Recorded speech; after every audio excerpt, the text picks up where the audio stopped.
Hello dear all every student. बीच में कुछ टेक्निकल प्रॉब्लम की वजह से क्लासेस को हम लोग कंटिन्यू नहीं कर पाए और आज हम लोग क्या करते हैं, अपनी क्लास को फिर आगे कंटिन्यू करेंगे। आप सभी लोगों का इस प्यारे से ब्यूटीफुल चैनल केम जर्नी पे स्वागत है और केम जर्नी पर हम लोग धीरे धीरे अपनी सब्जेक्ट केमिस्ट्री को लेकर के अपने कॉन्सेप्ट को आगे बढ़ाना शुरू कर दिए हैं।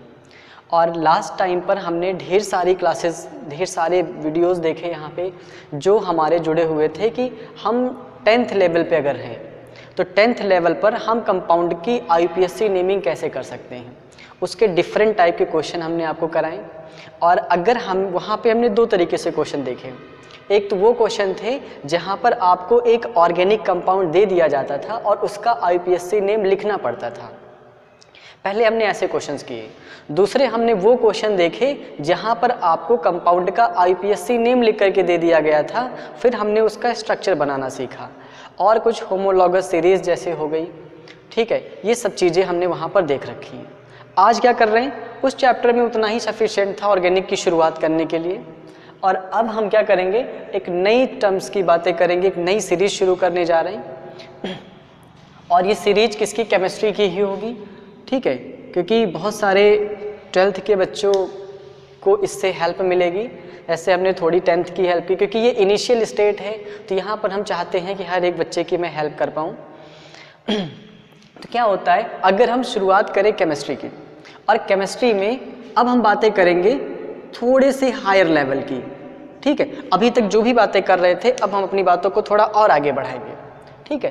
तो सबसे पहले ये जो वीडियो स्पेशली होने वाला है वो क्लास 12th के बच्चों के लिए होने वाला है, क्योंकि जो क्लास 12th और 11th इनकी ये बातें हम लोग शुरू करने जा रहे हैं।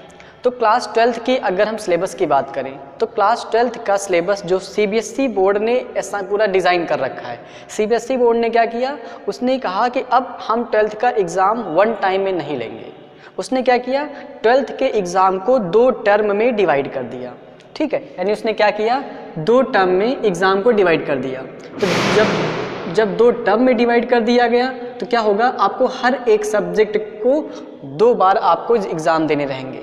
तो अगर हम केमिस्ट्री की बात करें, ठीक है, तो केमिस्ट्री का आपको देखो तो इसका टर्म 1 का सिलेबस अलग बता दिया गया, ठीक है, टर्म 1 का सिलेबस अलग हो गया और इसमें भी टर्म 2 का सिलेबस अलग हो गया, यानी टर्म 1 और टर्म 2 अलग अलग कर दिया गया।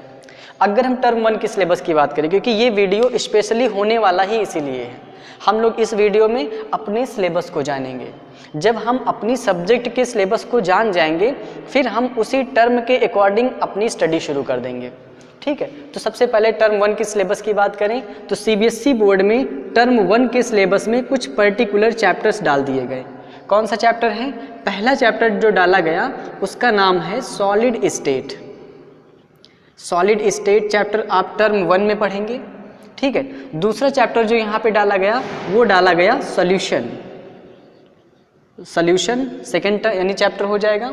थर्ड चैप्टर यहाँ पर जो आप पढ़ेंगे that is P block element, यानी P ब्लॉक एलिमेंट हम पढ़ेंगे यहाँ पे, ठीक है। थर्ड चैप्टर जो पढ़ेंगे वो होगा halo alkane and hello arene, halo alkane and hello arene. तो ये हमारा सेकंड नेक्स्ट चैप्टर हो जाएगा। एक और चैप्टर यहाँ पे हम पढ़ेंगे that is alcohol, phenol and ether, alcohol, phenol and ether, ये हमारा नेक्स्ट चैप्टर हो जाएगा, ठीक है। एक और चैप्टर यहाँ पे ऐड कर किया गया दैट इज बायोमॉलिक्यूल्स, बायोमॉलिक्यूल्स। तो ये CBSE ने क्या किया, इतने चैप्टर को केमिस्ट्री के टर्म 1 में डाल दिया, ठीक है। इसके बाद जो चैप्टर बच रहे हैं वो सारे टर्म 2 के हो जाएंगे। तो पहले हम लोग बात करेंगे इन चैप्टर्स की, ठीक है। तो सभी लोग ध्यान से चैप्टर्स को नोट कर सकते हैं और आप जब लोग पढ़ना शुरू करें तो कॉपी पेंसिल, कॉपी पेन जो भी है आपके पास होना चाहिए, ठीक है। ये सभी चैप्टर्स आपको पता होने चाहिए कि आपके टर्म में कौन कौन से चैप्टर आ रहे हैं। तो हमने सारे चैप्टर्स देख लिए। अब हम क्या करेंगे, ज़्यादा बातें ना करके हम लोग सीधे अपने टॉपिक पे आते हैं और सिलेबस की शुरुआत करते हैं, ठीक है। यहाँ पर जो वीडियोस आपको मिलेंगे वो वीकली मिलेंगे। फर्स्ट वीक जो होगा वो 12th का होगा, सेकेंड वीक में जो वीडियो अपलोड करे होंगे वो 11th के होंगे, ठीक है, धीरे धीरे हम 11th और 12th को ही यहाँ पे मर्ज करने वाले हैं और इनमें भी क्या काम करना है, बिल्कुल आपको जीरो से शुरू करना है। जीरो से शुरू करेंगे और एकदम एडवांस लेवल तक की चीज़ें हम आपको यहाँ पे कराते जाएंगे। ठीक है, तो ये हैं आपके टर्म 1 के सिलेबस, आप सभी लोगों ने नोट कर लीजिए। और इसके बाद हम जो शुरू करने जा रहे हैं वो फर्स्ट चैप्टर होगा, दैट इज सॉलिड स्टेट। ध्यान दीजिए।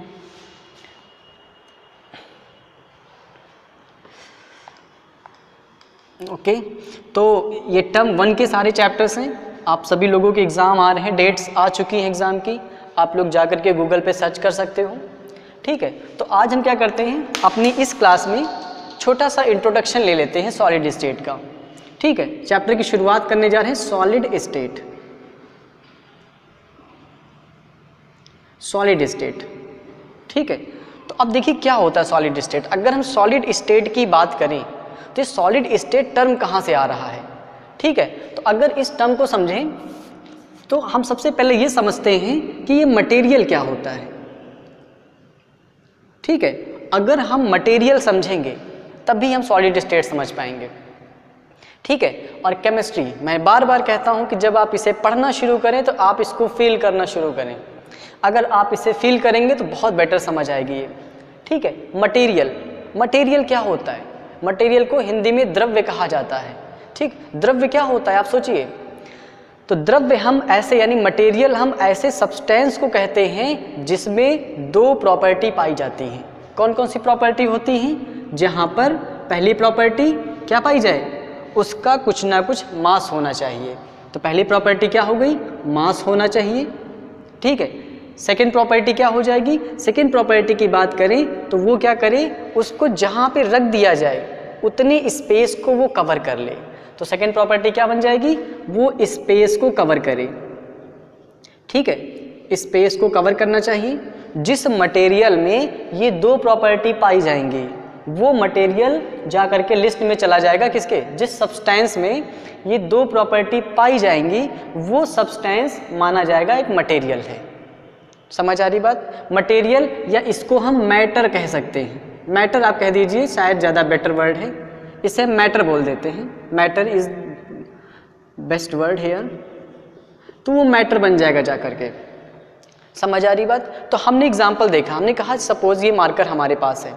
ठीक है, अब हमने कहा क्या ये मार्कर मैटर है या नहीं है। तो अगर मुझे ये पता करना है कि ये मार्कर मैटर है या नहीं है, then what we will do, first of all we check the weight of this marker.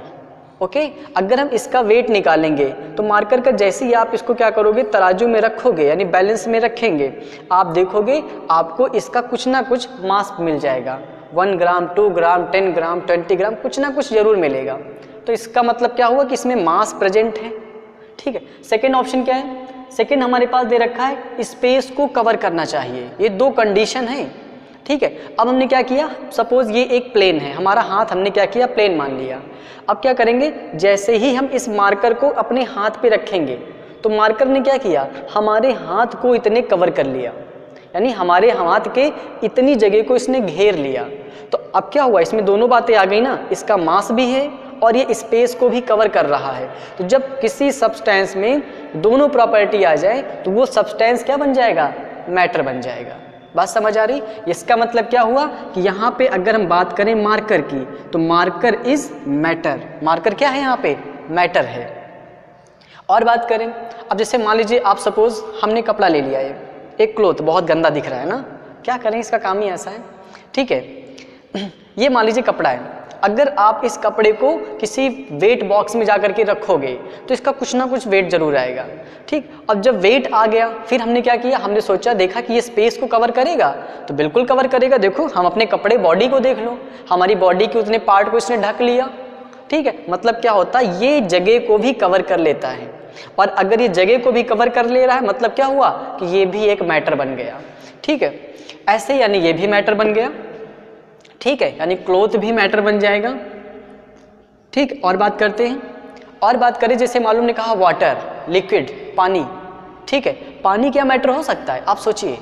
आप क्या करो, घर पे जाते हो, ठीक है, आप पानी मान लो भर रहे हो, आपने एक बाल्टी उठाई, एक जब बकेट आपने उठाई जो कि खाली थी, तो जब आपने बाल्टी खाली उठाई तो उसका वेट बड़ा हल्का था, मैं बड़े आराम से उठा करके चलते चला गया, ठीक। लेकिन क्या हो जाए, अगर उसी बाल्टी में पानी डाल दिया जाए और फिर आपसे उठाने के लिए कहा जाए तो क्या हो जाएगा, उस बाल्टी का वेट बढ़ जाता है।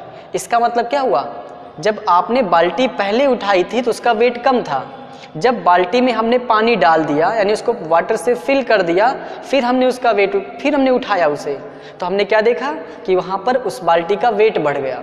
तो रियल में बाल्टी का वेट थोड़े बढ़ा है, उसमें जो पानी पड़ गया, पानी का वेट बढ़ गया। समझ आई, पानी का वेट ही तो ऐड हो गया, तभी उसका वेट हमें ज़्यादा लगने लगा। तो इसका मतलब क्या हुआ कि पानी में वेट होता है, यानी जितने भी लिक्विड होंगे, ऐसे वाटर हो या मिल्क हो, कोई भी लिक्विड हो, सब में वेट होता है, ठीक है। उसके बाद क्या हुआ, जैसे ही आपने पानी को बाल्टी में डाला तो उस पानी ने क्या किया, बाल्टी के पूरे शेप को कवर कर लिया, यानी बाल्टी का आकार जैसा था वो पानी क्या किया, उसने अपना आकार बिल्कुल बाल्टी के आकार में चेंज कर लिया। तो क्या हुआ, इसका मतलब वाटर भी क्या करता है, वो स्पेस को कवर करता है। वाटर कहूँ मैं या मैं लिक्विड कहूँ, लिक्विड भी स्पेस को कवर करता है, मतलब सॉलिड भी स्पेस को कवर कर रहा है। This is solid, right, you can see every type of solid, और हर एक सॉलिड का वेट होगा और वो स्पेस को कवर करेगा, ठीक। आपने लिक्विड को देखा, आप चाहे मिल्क ले लो या वाटर ले लो या कैरोसिन, कुछ भी ले लो, आप देखोगे वो स्पेस को भी कवर करता है और वो मतलब क्या होता है, उसमें वेट भी होता है। आप देखो जो लोग ड्रिंकिंग वगैरह करते हैं, आप देखो जब बॉटल लेते हैं वो, तो बॉटल में जब उसमें ड्रिंक पड़ी होती है, नहीं जब उसमें वाइन होती है तो उसका वेट ज़्यादा होता है, और जब उसे पूरा गट कर जाते हैं, पेप्सी हो गई, ठीक है, थम्स अप, कोका कोला, इन सभी में अच्छी चीज़ें होती हैं। जैसे ही आपने उसके लिक्विड पार्ट को अपने अंदर डाइजेस्ट कर लिया, ख़त्म कर दिया, पी लिया आपने, तो क्या हो जाएगा, उस बॉटल का वेट कम हो जाता है। मतलब क्या हुआ कि जैसे ही उससे लिक्विड हटा उसका वेट कम पड़ गया। ओवरऑल मैं ये कहूँ तो मैं ये कह सकता हूँ लिक्विड का भी वेट होता है। तो लिक्विड यानी हमने क्या देखा, सॉलिड का भी, सॉलिड भी एक मैटर है, ठीक है, लिक्विड भी एक मैटर है, लिक्विड में भी, क्योंकि दोनों प्रॉपर्टी पाई जा रही हैं। अब बात करें हम गैस की, तो जब गैस की बात करते हैं तो आप देखो गैस में बड़ा अच्छा एग्जाम्पल हम लोग लेते हैं। जैसे मान लीजिए, अब हमें ये समझ करना सर गैस का वेट कैसे हो सकता है, गैस तो उड़ती रहती है हवा में। तो आप घर में देखो, जब मम्मा का सिलेंडर ख़त्म हो जाता है, ठीक, और मम्मा आपसे ये कहें कि जाओ भैया सिलेंडर भरवा के लेके आओ, इसमें गैस फिल करा के लाओ, तो तब आप जब गैस फिल कराने जा रहे होंगे तो सिलेंडर का वेट कम होता है। क्यों सिलेंडर का वेट कम हुआ, क्योंकि उस टाइम पर उसका वेट सिर्फ सिलेंडर का वेट है। लेकिन जब उसमें गैस फिल हो करके घर आ जाए तब आप उसे उठाइए तो उसका वेट बढ़ गया, तो हम क्या कहेंगे, उसमें तो हमने गैस भरी हुई है लेकिन फिर भी उसका वेट बढ़ गया। इसका मतलब क्या हुआ कि गैस का भी वेट होता है, ठीक है, और गैस स्पेस को भी कवर करती है। अब कैसे पता चलेगा, हवा तो हमारे चारों तरफ है, ठीक है, तो क्या करती, जो गैस होती है उसका वेट भी होता है और वो स्पेस को भी कवर करती है। इसको एक और एग्जांपल से समझते हैं। जैसे मान लीजिए आप किसी पार्टी में जा रहे हो, ठीक है, और आपने परफ्यूम लेना है, परफ्यूम आपने किया, आपने अपनी बॉडी में परफ्यूम स्प्रे किया। जैसे ही आप अपनी बॉडी में परफ्यूम स्प्रे करेंगे तो आप देखो जो बंदा दूर खड़ा होगा उसे पता चल जाएगा कि ये भाई साहब परफ्यूम स्प्रे करके रखे हुए अपनी बॉडी पे। तो क्या हुआ, मतलब जैसे ही आपने गैस, परफ्यूम क्या है, it is a type of gas, और जैसे ही आपने उस गैस को अपनी बॉडी में स्प्रे किया, वो गैस के पार्टिकल ने क्या किया, जितनी जगह चारों तरफ थी हर एक जगह को घेर लिया, और जब जगह को घेर लिया तभी तो दूसरे दूर, जो बंदा दूर हमसे खड़ा हुआ है वहाँ तक पहुँच गई। इसका मतलब क्या हुआ कि गैस जो होती है वो भी मैटर ही है। तो हम यहाँ पे क्या कह सकते हैं, अगर हम अपने यूनिवर्स में चारों तरफ देखें तो हम तीन चीज़ें देखते हैं। पहली चीज़, वो सब्सटेंस आप देखोगे जो सॉलिड होगा, आप देखो आपको हर तरफ सॉलिड दिखेंगे। सॉलिड में और क्या दिखेगा, सॉलिड अगर कुछ नहीं है तो आपको लिक्विड दिखेगा, और अगर लिक्विड में कुछ नहीं है तो आपको गैस दिखेगा। इसका मतलब क्या हुआ कि अगर हम अपने चारों तरफ नज़र डालें तो हम या तो सॉलिड देखते हैं या लिक्विड देखते हैं या फिर गैस देखते हैं। तो इसका मतलब क्या हुआ कि जो मैटर होगा वो 3 टाइप्स का होता है, ठीक है। मैटर कितने टाइप्स के होते हैं, मैटर हमारे पास 3 टाइप्स के होते हैं। कौन कौन से होते हैं, एक होता है सॉलिड, एक होता है लिक्विड और एक होता है गैस। 3 टाइप्स के मैटर हम देखते हैं, ठीक है। तो जब हमारे चारों तरफ या तो सॉलिड प्रेजेंट है या लिक्विड प्रेजेंट है या गैस प्रेजेंट है, तो ऐसे हम कहीं पर भी देखें, किसी भी जगह जा करके देखें तो आपको यही तीनों चीज़ें तो मिलेंगी।